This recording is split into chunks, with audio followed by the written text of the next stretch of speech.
Spermatogenesis, ठीक है। तो सुनो ध्यान से, लास्ट क्लास में मैंने तुम्हें बता दिया था स्पर्मेटोगोनियम होता है, ठीक है।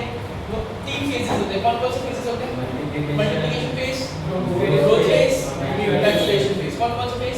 Multiplication phase, growth phase and maturation phase. Multiplication phase में क्या होगा? माइटोसिस होगा, स्पर्मेटोगोनियम बहुत ज्यादा अमाउंट में बढ़ जाएंगे। ये सारे क्लियर है ना? उसके बाद ग्रोथ फेज में क्या होगा बताओ? ग्रोथ फेज में उसका साइटोप्लाज्म इंक्रीज होगा, ऑर्गेनेल्स डुप्लीकेट करेंगे ताकि वो रेप्लिकेशन भी हो जाएगा, याद रखना। और ग्रोथ फेज के बाद, अच्छा ग्रोथ फेज के बाद क्या बन जाता है? Primary spermatocyte. याद है ये चीज याद है। इसमें गलती नहीं होनी चाहिए क्योंकि हम आगे बढ़ने वाले हैं। देखो स्पर्मेटोगोनियम जो था वो बन जाता है प्राइमरी स्पर्मेटोसाइट। इस बात हो चुकी है, प्राइमरी स्पर्मेटोसाइट बन जाता है। फिर क्या होता है? मियोसिस। क्या होता है? मियोसिस फर्स्ट क्या होता है? फिर बनेगा सेकेंडरी स्पर्मेटोसाइट। देखना, याद रखना उसका क्रोमोसोम नंबर क्या हो रहा है? अब कम हुआ है, ठीक है। 44XY था, अब यहाँ पे 22X हो जाएगा और 22Y हो जाएगा। ये क्लियर है बच्चा? ये सारे डिस्कशन समझ में आ गया। इसके बाद नीचे आ जाओ, फिर मियोसिस होगा। Meiosis second, it is just like mitosis. 4 क्या बनेंगे? स्पर्मेटेट्स। क्या बनेंगे? स्पर्मेटेट्स। याद है? क्लियर है? स्पर्मेटेट्स में क्या होता है? स्पर्मियोजेनेसिस। क्या होता है? तो आज जो हम पढ़ने वाले हैं, देखो एनसीईआरटी में ना सीधे सीधे ये दे रखा है कि स्पर्म का स्ट्रक्चर क्या है, लेकिन भाई स्पर्म का स्ट्रक्चर आया कैसे, वो बना कैसे ऐसे, ये भी तो एक मेन इंपॉर्टेंट है मुद्दा कि स्पर्म वैसे बन कैसे रहा है। देखो एनसीईआरटी के अकॉर्डिंग चले बस स्पर्म का स्ट्रक्चर समझना है, लेकिन उस स्ट्रक्चर को थोड़ा सा समझ लेते हैं, इतना टफ भी नहीं है स्पर्मेटोजेनेसिस। देखो we are going to study spermiogenesis कि स्पर्मियोजेनेसिस कैसे होता है। स्पर्मेटेट जो होते हैं वो स्फेरिकल शेप के हैं या इस तरीके के शेप के हैं। स्पर्मेटेट्स किस शेप के बताओ? देखते जाओ जैसे जैसे मैं बताते जा रहा हूँ, इसे यहीं पे याद हो जाएगा। अगर सही से देखोगे ना यहीं से याद हो जाएगा पूरा स्पर्मेटोजेनेसिस। तो स्पर्मेटेट्स को किस शेप के होता है? स्फेरिकल शेप के। बोलो क्लियर है यहाँ पे? अब देखो तो इनके पास मैं स्पर्मेटेट से स्टार्ट कर रहा हूँ। We are going to start from spermatid, ठीक है। और स्पर्मेटेट का वो कितना है? क्रोमोसोम का लेवल कितना है? वो वाई लेवल कितना है? अरे हाँ n, मतलब 22X या 22Y, either it is X और आइदर इट इज 22Y, ठीक है। यहाँ पर तो जो बीच का पोर्शन है, जो बीच का तुम्हें पोर्शन दिख रहा है, दिस इज न्यूक्लियस। क्या है ये बताओ? अब यहाँ से तुम्हें समझना है, हर एक पोर्शन को बताते जाओ, यहीं से देखते जाओ। ये न्यूक्लियस है, क्या है बताओ? ये जो न्यूक्लियस है बच्चा, यहाँ पे बहुत सारे गोल्गी एपरेटस, जो गोल्गी एपरेटस है हमारे पास, गोल्गी बॉडीज है, वो फ्यूज हो जाते हैं। क्या हो जाते हैं? ये गोल्गी बॉडीज जो मैं बता रहा हूँ, these are गोल्गी वेसिकल्स भी ले सकते हैं छोटे छोटे, ये फ्यूज होना स्टार्ट करेंगे। क्या स्टार्ट करेंगे? फ्यूज होना स्टार्ट करेंगे और साइटोप्लाज्म नीचे की तरफ मूव करना स्टार्ट करेंगे। ये एरो देखते रहना। ये सारे बहुत इंपॉर्टेंट पार्ट्स हैं जो समझाया जा रहा है। गोल्गी बॉडीज क्या करना स्टार्ट करेंगी? They start to arrange at one terminal. देखो रेफरेंस पॉइंट न्यूक्लियस क्या है बच्चा? रेफरेंस पॉइंट क्या है हमारा? न्यूक्लियस। तो हर एक बात न्यूक्लियस के रिस्पेक्ट में होगी कि कोई चीज न्यूक्लियस से कितना दूर है, कोई चीज न्यूक्लियस से कितना पास है। तो हर एक चीज न्यूक्लियस के हिसाब से होगी, ठीक है। तो कोई चीज अगर न्यूक्लियस के पास है तो हम उसे बोलेंगे प्रॉक्सिमल। क्या बोलेंगे? और कोई चीज अगर न्यूक्लियस से दूर है तो उसको बोलेंगे हम डिस्टेंट। बात समझ में आ रही है? तो यहाँ पे क्या होगा? यहाँ पे आप देखोगे बहुत सारे गोल्गी एपरेटस के स्ट्रक्चर्स जो है ये फ्यूज होना स्टार्ट करेंगे। They start to fuse. यहाँ पे पहले अरेंज होंगे गोल्गी एपरेटस, ठीक है, और फिर दे स्टार्ट टू फ्यूज। बात समझ में आ रही है? और यहाँ पर एक और चीज समझना है, यहाँ पे हमारे पास कार्ट वी लाइक स्ट्रक्चर, तुमने 11th क्लास में पढ़ा हुआ है। We have centrioles with us और इसको हम डिटेल पढ़ेंगे। सेंट्रियोल्स एक दूसरे के 90 डिग्री पे होते हैं। कितने डिग्री पे होते हैं? 90 एंगल टू ईच अदर। बात समझ में आ रही है? तुमने 11th क्लास में पढ़ा हुआ है इस तरीके का स्ट्रक्चर जिसमें हमारे पास एक सेंट्रल है पार्ट, सीट है, इसके बाद यहाँ पर हमारे पास 9 पैटर्न्स है। याद होना चाहिए ये डबलेट 9+2 का पैटर्न याद है सबको? अरे बोलो ये A है, ये B है, बनेगा इसको बनाएंगे धीरे-धीरे। चलो याद है। तो ये चीज क्या होगी? ये फ्यूज होना स्टार्ट होगी। क्या फ्यूज होना स्टार्ट होगी? Golgi bodies start to fuse. Golgi bodies start to fuse. ये फ्यूज होंगे धीरे-धीरे करके और तुम देखोगे स्ट्रक्चर कुछ इस तरीके का बनने लग जाएगा। The structure will be like this। इस तरीके से स्ट्रक्चर बनने लग जाएगा। फ्यूज हो रहा है, फ्लैगेला फॉर्म कर रहा हूँ। क्या फॉर्म कर रहा हूँ? फ्लैजेला, देखो ध्यान से, ये फ्लैजेला फॉर्म हो रहा है, ये आगे जाके टेल लाइक टेल ही बन जाएगा। अभी तो मैं फ्लैजेला बोल रहा हूँ फिलहाल क्योंकि ये स्टार्टिंग है, ठीक है, फ्लैजेला लाइक स्ट्रक्चर बन रहा है। और ऊपर तुम देखोगे, ऊपर यहाँ पर तुम्हारा जो न्यूक्लियस है, ये जो है, ये जो सेल मेम्ब्रेन है, वो न्यूक्लियस की तरफ चिपकने लग जाएगा। क्या करने लग जाएगा? ये नहीं है एनसीईआरटी में, आपको समझना है थोड़ा सा। देखो एनसीईआरटी में पहले ही बोला, एनसीईआरटी में सीधे सीधे डायग्राम है, तो तुम्हें अगर डायग्राम समझना भी है तो देखो रट तो ले सकते हो, लेकिन थोड़ा अगर समझ लोगे तो ज्यादा देर तक याद रह पाएगा। तो दिस इज न्यूक्लियस। अब गोल्गी बॉडीज जो है इसके जस्ट ऊपर है, क्या है गोल्गी बॉडीज के ऊपर, बात समझ पा रहे? तो वो क्या है, साइटोप्लाज्म नीचे जा रहा है, क्या कर रहा है साइटोप्लाज्म नीचे जा रहा है, ठीक है। सेंट्रियोल्स का अरेंजमेंट हम अभी देखेंगे। यहाँ पे दो सेंट्रियोल्स है हमारे पास, एक सेंट्रियोल न्यूक्लियस के पास रह जाएगा, एक सेंट्रियोल न्यूक्लियस से दूर चला जाएगा, बात समझना। एक सेंट्रियोल क्या रहेगा न्यूक्लियस के पास और दूसरा कहां से जाएगा न्यूक्लियस से दूर। तो तुम देखो क्या धीरे-धीरे करके ये जो पास आने लग जाएगा इसका मेम्ब्रेन्स, ये पूरा फ्यूज हो चुके हैं। दीस आर कॉल्ड प्रोएक्रोसोम्स, क्या बोलते हैं इसको? प्रोएक्रोसोम्स। बात समझ, इसमें ना एंजाइम्स होंगे इस वाले जो पोर्शन में, ये जो पोर्शन होगा थोड़ी देर बाद फिर ऐसा दिखेगा, ऐसा फ्यूज होकर दिखेगा, ठीक है। इस तरीके से बना रहा हूँ। और यहाँ पे माइटोकॉन्ड्रिया के बारे में भी बात हम करेंगे। माइटोकॉन्ड्रिया भी नीचे की तरफ लगा रहा हूँ, जैसे समझ लिया, सेंट्रियोल हो गया, गोल्गी बॉडीज हो गया, एंड टाइम्स लेकिन दीज आर माइटोकॉन्ड्रियाज। माइटोकॉन्ड्रियाज में डिस्ट्रीब्यूशन करेंगे थोड़ी देर बाद, बात समझिए। तो यहाँ पर तुम्हें क्या दिख रहा है, ये जो पोर्शन है, ये जो पोर्शन है, ये पूरा पोर्शन धीरे-धीरे करके प्रोमिनेंट दिखने लग जाएगा एक तरीके से। और ये जो पोर्शन है ऊपर वाला, ये समझ में आ रहा है सबको ये चीज? देखो ये है माइटोकॉन्ड्रियाज, क्या है ये? ब्लू कलर की क्या बनाया मैंने? माइटोकॉन्ड्रियाज। और सेंट्रियोल्स को मैं ऐसे बना रहा हूँ, right angle to each other. दो सेंट्रियोल्स हैं यहाँ पर, अभी देखेंगे इनका क्या काम है, ठीक है। और यहाँ गोल्गी बॉडीज फ्यूज हो चुकी है। थोड़ी देर बाद में यही स्ट्रक्चर, ये जो पोर्शन है, थोड़ा सा और एलोमिनेट अगर मैं कर दूँ तो इसका ना एक पार्ट रेसिडुअल रह जाता है, छूट जाता है।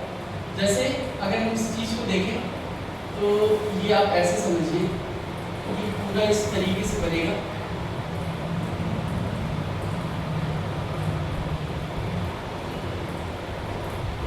ठीक है। ये इस तरीके का शेप ले लेगा,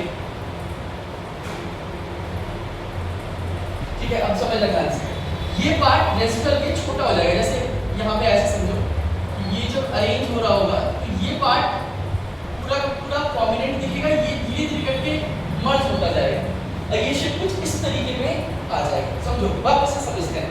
हमने स्फेरिकल से स्टार्ट किया, स्पर्मेटेड किस शेप का था? स्फेरिकल शेप का, ठीक है। फिर सबसे पहले क्या हुआ, गोल्गी बॉडीज ऊपर फ्यूज होने लगी, जितने भी गोल्गीज थे वो क्या होने लगे? फ्यूज होने लगे। और नीचे कौन छूट गया? न्यूक्लियस। क्या छूट गया बच्चे नीचे? न्यूक्लियस, ठीक है। और ये जो फेज है, यहाँ गोल्गी बॉडीज फ्यूज हो चुके हैं, इस फेज को हम बोल रहे हैं प्रोएक्रोब्लास्ट। प्रोएक्रोब्लास्ट क्या बोल रहे हैं इसको बताओ? प्रोएक्रोब्लास्ट। अगर तुम एनसीईआरटी की डायग्राम में चले जाओ, एनसीईआरटी ने फिर से किताब निकाल दो, निकालो, फिर किताब निकालो भाई। एनसीईआरटी नहीं निकला होगा फिर दिक्कत नहीं आ जाएगी तुम्हें। देखो एनसीईआरटी जरूर पढ़ना है, कम से कम 3 बार। चलो यहाँ देखो, ये जो गोल्गी बॉडी से फ्यूज हो जाएगी, यहाँ न्यूक्लियस आएगा, फिर यहाँ पे प्रोएक्टोप्लास्ट। क्या है यहाँ पे? प्रोएक्टोप्लास्ट। इसको क्लास में आपने बोला है ना, आगे जाके इसको बोलते हैं गैरिया कैपिटस। क्या बोलते हैं? गैरिया कैपिटस, ठीक है। आगे आते हैं तो यहाँ पे तुम्हें दिख रहा होगा, जैसे इसने दिखाया वैसे बना लेते हैं। यहाँ पर पूरा का पूरा एक पोर्शन दिख रहा है आपको, ये हेड बना रहा हूँ मैं। क्या बना रहा हूँ बच्चा? I am forming head now. और यहाँ पे एक पोर्शन दिख रहा है, एनसीईआरटी देखो। और इसके ऊपर जो मेम्ब्रेन्स है, ये जो मेम्ब्रेन्स है, प्लाज्मा मेम्ब्रेन्स, इसका एक पार्टिकुलर नेम है, दैट्स कॉल्ड गैरिया कैपिटस। गैरिया कैपिटस क्या बोलेंगे इसको बताओ? गैरिया कैपिटस। अब ध्यान देना जरा, ध्यान से। यहाँ तक पहुँच गए, हेड तक पहुँच गए। एनसीईआरटी में हेड देख रहे हो तुम, न्यूक्लियस वेंट्रिकल, वो सब करेंगे हम। देखो इस पोर्शन तक पहुँच चुके हैं, थोड़ा सा बल्ज कर देता हूँ मैं ताकि ये क्लियरली दिखने लग जाए। देखो इसको थोड़ा बल्ज आउट कर दिया मैंने। सारा खेलना मिडिल पीस का फॉर्मेशन, सबका सब दिक्कत आएगा मिडिल पीस के फॉर्मेशन पे, वहां पे तुम्हें थोड़ा दिमाग लगाना है। देखो यहाँ तक पहुंच गया, हमें पता होगा। चलो अब होने वाला है, जो यहाँ पे माइटोकॉन्ड्रिया वो सबसे आउटर स्पाइरल फॉर्मेशन में लग जाएंगे। सबसे पहले क्या होगा, सबसे पहले हमारे पास जो सेंट्रियोल है, ध्यान से देखना, एक सेंट्रियोल न्यूक्लियस के पास रह जाएगा, क्या रह जाएगा, एक सेंट्रियोल, और दूसरा सेंट्रियोल इस तरीके से। अब इनमें से ओरिएंटेशन होगा सेंट्रियोल का, समझना ध्यान से।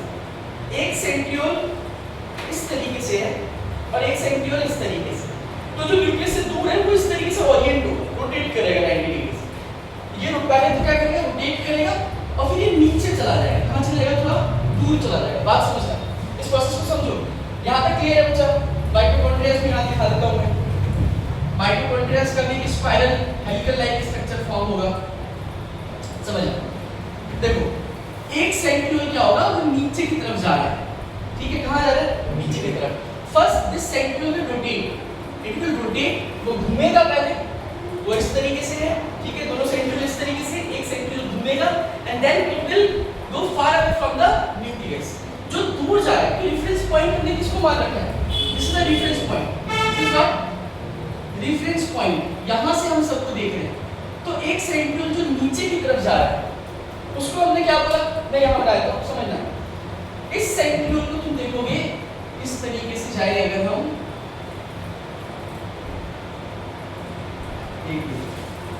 ये क्लियर हो रहा है यहाँ तक, यहाँ तक समझ में आ रहा है, ठीक है, समझना। तो ये जो सेंट्रियोल नीचे की तरफ चला गया, सीधे मैं एक स्ट्रक्चर ले रहा हूँ, यहाँ देखो, ये इस तरीके से गया, एक सेंट्रियोल बिल्कुल नीचे की तरफ जा रहा है। ये जो पोर्शन में बता रहा हूँ, इनसाइड में इसको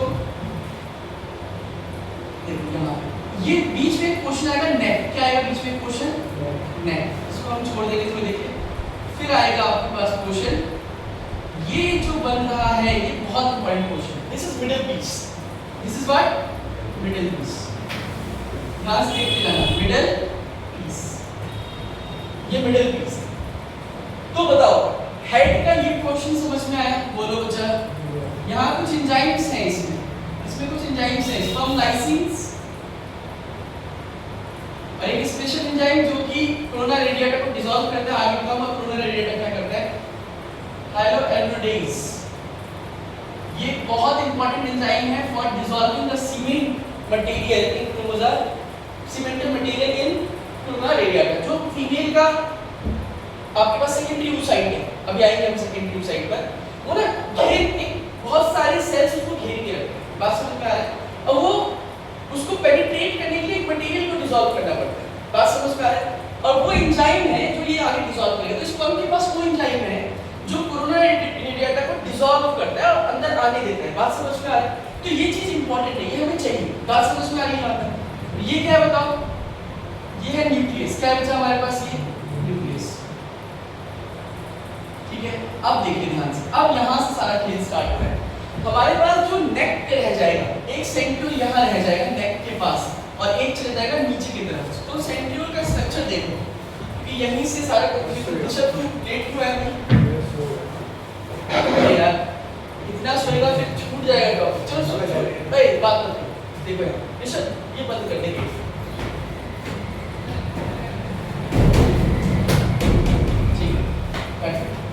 देखो ध्यान से। हमारे पास सेंट्रियोल को देखते हैं, एक बार मुझे यहाँ पे सबके साथ देखना, ए आवाज नहीं, यहाँ देखो, ये आपने 11th क्लास में भी एक बार पढ़ा है सेंट्रियोल। यहाँ पे मैंने बोला था, यहाँ पे आपके पास माइक्रोट्यूब्यूल्स होते हैं, क्या होते हैं आपके पास, 9+2 pattern, if you remember this. कितने पैटर्न है बच्चा, 9+2। देखो पूरा तो नहीं बना रहा, बस ये ट्यूब लाइक स्ट्रक्चर्स है, इस तरीके से ट्यूब लाइक स्ट्रक्चर्स है, ये दिख रहा है, ये चीज बोलो, ये माइक्रोट्यूब्यूल्स है, क्या है बताओ, माइक्रोट्यूब्यूल्स। ये बहुत इंपॉर्टेंट है यहाँ, ये जो स्पर्मियोजेनेसिस है ना, इसमें सबसे ज्यादा कंफ्यूजन यही आएगा कि माइक्रोट्यूब्यूल कैसे बिहेव करते हैं। तो समझना, ये माइक्रोट्यूब्यूल है, यहाँ पे भी माइक्रोट्यूब्यूल है, तो 9 पैटर्न, 9 डबलेट बनेंगे, 1 2 3 4 5 6 7 8 और ये 9। बात समझ में आ रहा है, पूरे नहीं बता रहा मैं, एक ही में मैंने तुम्हें दिखा दिया, सही है। अब यहाँ पे जो सेंटर में है वो क्या है, सेंट्रल शीट, क्या है हमारे पास सेंटर में, और यहाँ पर तुम अगर याद हो तुम्हें, तो यहाँ पे 3 जुड़े हुए हैं आर्म्स, यहाँ पे 2 आर्म्स जुड़े हुए हैं, यहाँ पे 2 जुड़े हुए हैं, ठीक है। और रेडियल स्पोक्स ये अटैच्ड है एक दूसरे से, ठीक है।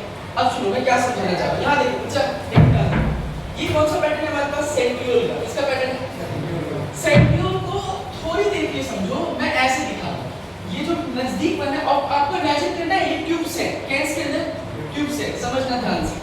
ये रहा सबसे मिडल में, ये रहा जो किसके पास है, जो हेड के पास, किसके पास है, हेड के पास। और यहाँ पे मैं छोटे छोटे ऐसे दिखा दूंगा ताकि तुम्हें समझ में आ जाए कि 9+2 पैटर्न है, क्या बच्चा यहाँ पर ये सेंट्रियोल्स है, यहाँ पे ये 9+2 पैटर्न है। This is proximal, this is proximal centriole, क्या कहते हैं इसको, प्रॉक्सिमल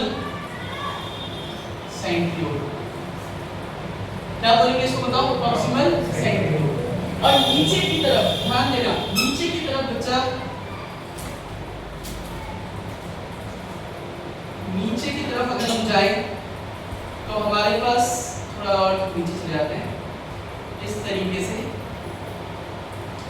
ये डिस्टल सेंट्रियोल, क्या है बच्चा, डिस्टल सेंट्रियोल। समझना ध्यान से, बीच में आपके पास सेंट्रल शीट है और यहाँ पे ट्यूब्स जा रहे हैं, तो किसी को थोड़ा सा ना बड़ा बनाना था मुझे, कोई बात नहीं, यहाँ दिखाया तो साइड में, यहाँ पे आपके पास 9+2 पैटर्न है, कितने हैं बताओ, 9+2 पैटर्न। इस चीज में यहाँ इसको ना यहाँ दिखा रहा हूँ ब्रीफ बड़ा बना के, क्या हो रहा है एक्चुअली में।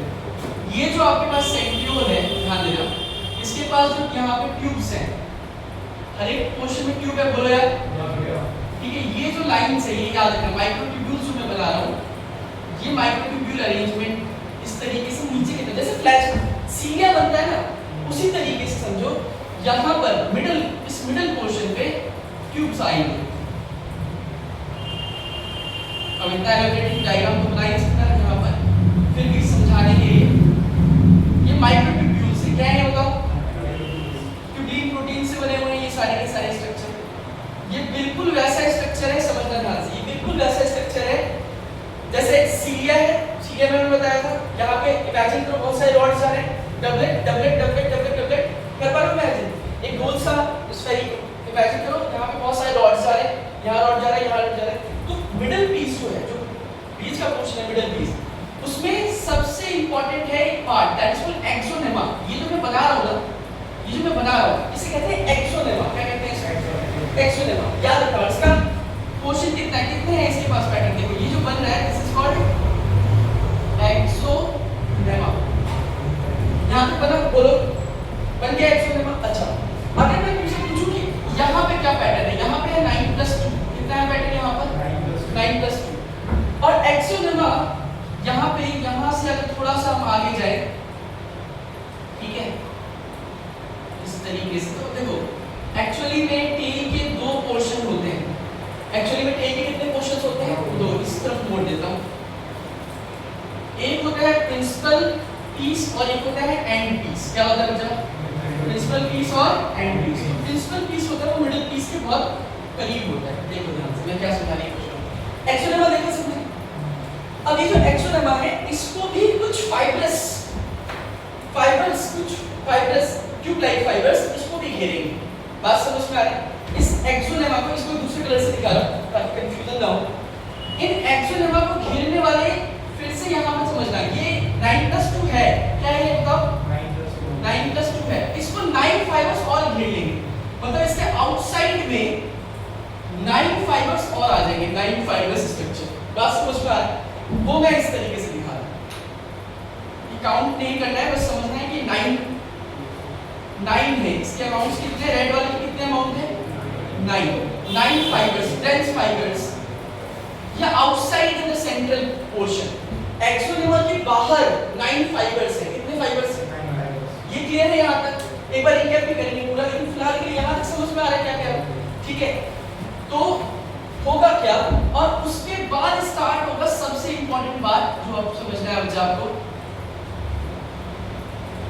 देखो इसके बाद माइटोकॉन्ड्रिया स्पाइरल फॉर्म में डिस्ट्रीब्यूट होगा, जैसे सीढ़ी होती है हेलिकल शेप में, यहाँ पे माइटोकॉन्ड्रिया स्टार्ट होगा डिस्ट्रीब्यूट होना इस तरीके, स्पाइरली माइटोकॉन्ड्रिया विल अरेंज, ध्यान देना, जैसे स्पाइरल बनता है वैसे माइटोकॉन्ड्रिया अरेंज हो जाएगा। तो बताओ कितनी कवरिंग है मिडिल पीस के पास, स्पाइरल ये जो mitochondria will distribute in spiral shape. Mitochondria will distribute in spiral shape. Distribute in बोलो spiral shape. Spiral shape. यहाँ तक समझ में आया? क्लियर है यहाँ तक? क्या क्या हुआ है, कहाँ क्या क्या हुआ है, ठीक है? तो ये माइटोकॉन्ड्रिया डिस्ट्रीब्यूट होगा, समझ लो। अब नीचे वाले पोर्शन को समझो। ये जो एक्सोनेमा है, अगर कोई तुमसे पूछता है कि एक्सोनेमा को कितने क्या कौन-कौन से लेयर कवर करें? पहला सबसे आउटर है माइटोकॉन्ड्रिया का स्पाइरल लेयर। कौन सा लेयर? इसके बाद 9 डेंस फाइबर्स, देन 9 + 2 पैटर्न। तो हो गए माइटोकॉन्ड्रिया, ठीक है? 9 डेंस फाइबर्स, फिर 9 + 2 तो हो गया 9 + 2 और देन 4 माइटोकॉन्ड्रियल स्पाइरल, ठीक है? जो टेल स्टार्ट होता है, जहां से टेल स्टार्ट होता है, जो प्रिंसिपल पीस, वहां माइटोकॉन्ड्रिया कैसे हम समझेंगे कि भाई टेल आ गया, मिडिल पीस खत्म हो गया और टेल स्टार्ट हो गया। How to understand this part? अब एनसीईआरटी ने तुरंत यहां पे मार्क कर दिया टेल लास्ट में, ठीक है? लेकिन समझना ध्यान से, कब मिडिल पीस खत्म हो रहा है और कब टेल स्टार्ट हो रहा है, हम कैसे समझें? तो बेटा यहाँ पे ना एक मार्किंग है, एक मार्कर है यहाँ पर, mitochondria will disappear. Mitochondria disappear हो जाएगा। क्या हो जाएगा? क्या डिसअपीयर होने वाला है? माइटोकॉन्ड्रिया डिसअपीयर हो जाएगा। तो जो स्टार्टिंग का टेल का पार्ट है, स्टार्टिंग का टेल का पार्ट, उसमें माइटोकॉन्ड्रिया को छोड़कर सारे पोर्शन हम आगे तक ले जाएंगे। समझना, पतला हो जाएगा थोड़ा सा ये। अपने आप बताओ, अगर माइटोकॉन्ड्रिया ने भी तो उसका थिकनेस बढ़ाया होगा, बोलो बच्चा। तो देखो ध्यान से, मैंने किसको आगे बढ़ाया? एक्सेप्ट माइटोकॉन्ड्रिया, माइटोकॉन्ड्रिया को छोड़कर। हाँ, मैंने क्या क्या आगे बढ़ाया बताना जरा, क्लियर करो। 9 डेंस फाइबर्स प्लस 9 + 2 पैटर्न। ये पूछा भी गया है पहले ना, बहुत आते थे क्वेश्चंस। अब तो लेवल ही डाउन कर दिया गया है, अब तो इतना कुछ ही रहे डिटेल में, समझना। अब जैसे ही तुम इसको देखोगे, यहाँ तक क्लियर है? बताओ। अब ये जो डेंस फाइबर्स है, समझना चाहिए, ये पोर्शन है आपके पास प्रिंसिपल पीस। क्या है ये बताओ?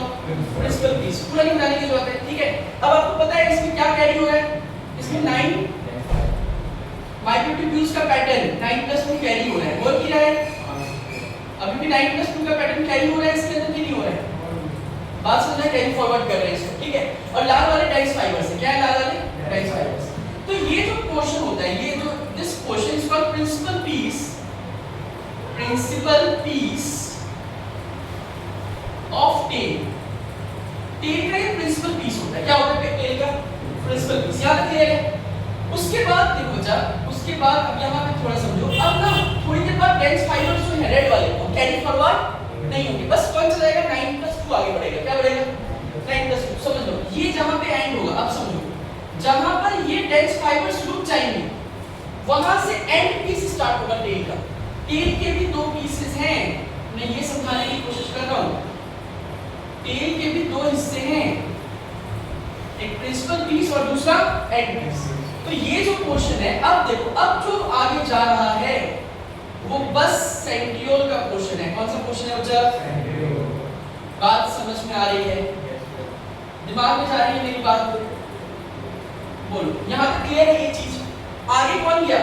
Only the centriole portion will go forward. अब क्वेश्चन आएगा कि भाई सेंट्रियोल में ये कैसे ये मूव करते हैं? तो सेंट्रियोल में ना जो तुमने आर्म्स देखे थे, उसमें होता है डाइनिंग प्रोटीन। क्या होता है? जो एटीपी, देखो माइटोकॉन्ड्रिया है, एक माइटोकॉन्ड्रिया यहाँ पे एनर्जी प्रोवाइड करने के लिए, और दूसरा डाइनिंग प्रोटीन भी इसको मूव करने, इस टेल को मूव करने के लिए मदद करेगा। समझना? तो एकदम से ये principal piece of the tail and this is the end piece, end piece of the tail. यहां तक क्लियर हुआ? बताइए। तो पैटर्न को गिनते हैं जरा। सबसे ऊपर कितना पैटर्न है? प्रॉक्सिमल सेंट्रियोल का कितना पैटर्न है? 9 + 2। मिडिल पीस से कितना पैटर्न है? 9 + 2 + 9। 9 इज अ फाइबर्स सीथ है। हां, फाइबरस सीथ। ये कोई माइक्रोट्यूब्यूल नहीं है, ये भी पूछा जा सकता है। और ये जो है, जो प्रिंसिपल पीस है, उसका कितना पैटर्न है बताओ? 9 + 9 + 2, इसका भी हो गया है ना? आपके पास 9 डेंस फाइबर्स और ये, लेकिन एंड का कितना है बताओ? 9 + 2। Do you get this? ये है पूरा का पूरा टेल। और इसी प्रोसेस को समझना, इस प्रोसेस को यहाँ से यहाँ तक जो हो रहा होता है, पूरा जो मॉर्फोलॉजिकल डेवलपमेंट हो रहा होता है, इसी को बोलते हैं स्पर्मियोजेनेसिस। क्या बोलते हैं इसको? What is spermiogenesis? दिमाग में गया दिमाग में रोशनी? तुम लोगों को ठीक है। अब देखो वापस एक बार रिकैप करते हैं, जो डेटा है वो सुन लो। सबसे पहले स्पर्मेटेड होता है, क्या होता है सबसे पहले? स्पर्मेटेड के पास क्या है? Golgi hepatitis. तो ये गोल्गी एपेटाइटिस फ्यूज होना स्टार्ट करता है। क्या स्टार्ट होता है? साइटोप्लाज्म नीचे आना स्टार्ट करता है, नीचे आ रहा है, देखो मैंने एल लिखा रखा है, पास हो जाए तो न्यूक्लियस अपने आप ऊपर चला जाएगा। अगर साइटोप्लाज्म नीचे आ रहा है इस तरीके का शेप बनेगा बस में, और यहाँ पे फ्लैगेला लाइक स्ट्रक्चर बनेगा जो कि आगे जाकर टेल बन जाएगी। बस समझ में आ चलिए। उसके बाद देखो यहाँ पे भी ध्यान रखना है कि यहाँ पे जब फ्यूज होंगे तो ये बनाएंगे प्रोएक्टोसोम्स। क्या बनाएंगे? और यही देखो अगर आप एनसीईआरटी देखो तो जो हेड जिसको बोल रहा है उसमें भी तो दो पोर्शन है, एक छोटा सा और फिर एक बड़ा सा, है ना?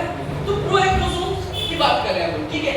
तो ये पोर्शन यहाँ से यहाँ तक जो आप देख रहे हो this is head, this is what? Head. अब यहाँ पे दूसरा क्वेश्चन पूछ सकता है कोई कि प्रॉक्सिमल सेंट्रियोल ने क्या किया? बच्चा इसने हेड को मिडिल पीस से कनेक्ट किया। ये नेक है, ये क्या है बताओ? दिस इज नेक। जैसे गला होता है ना हमारा, ऐसे नेक का काम कर रहा है। तो it connects head with middle piece. Head को किससे कनेक्ट किया गया बताओ? Middle piece. समझना ध्यान से, वापस एक बार रिकैप करते हैं। यहाँ पे फ्यूज हुआ, न्यूक्लियस बना, यहाँ पे सेंट्रियोल एंटिटी पे है। फ्यूज होने के बाद यहाँ पे ये क्या चीज है? एक सेंट्रियोल प्रॉक्सिमल होगा, एक डिस्टल होगा। याद रखना डिस्टल सेंट्रियोल किसको बोला मैंने? किसको बोला? गलती से भी ये नाम मत भूलना, डिस्टल सेंट्रियोल है यहाँ। यहाँ पे रिंग भी फॉर्म होती है जिसको बोलते हैं जेनसन रिंग या एनुलस, ठीक है? यहाँ पे रिंग फॉर्म होती है, छोड़ो उसकी बात नहीं करते फिलहाल, उतना डीप नहीं पूछा जाएगा। तो डिस्टल सेंट्रियोल है, क्या बचा यहाँ पे? Distal centriole. ये वाला कैसा है? प्रॉक्सिमल, जो न्यूक्लियस के पास है, ठीक है? देखो ध्यान से, न्यूक्लियस यहाँ पे क्या आ गया?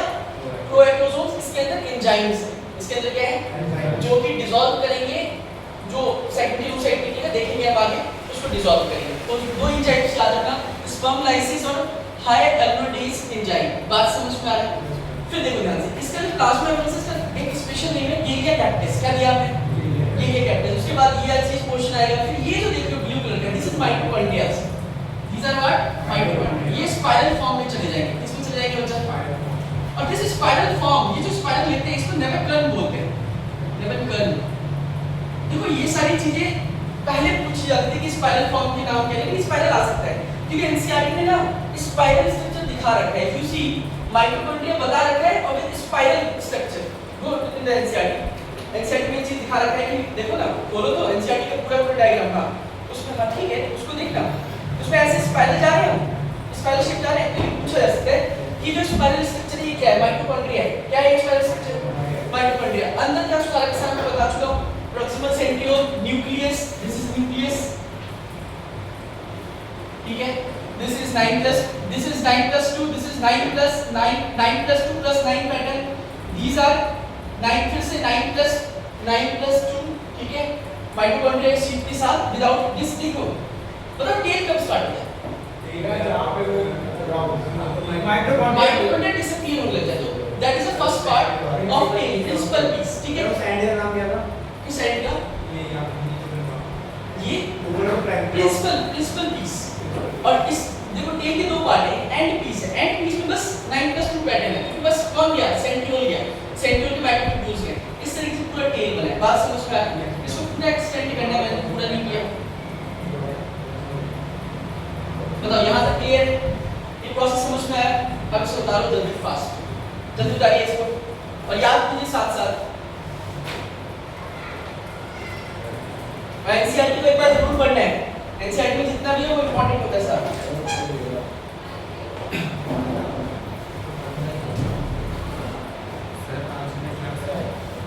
आज क्लास 1 मिनट जा। आज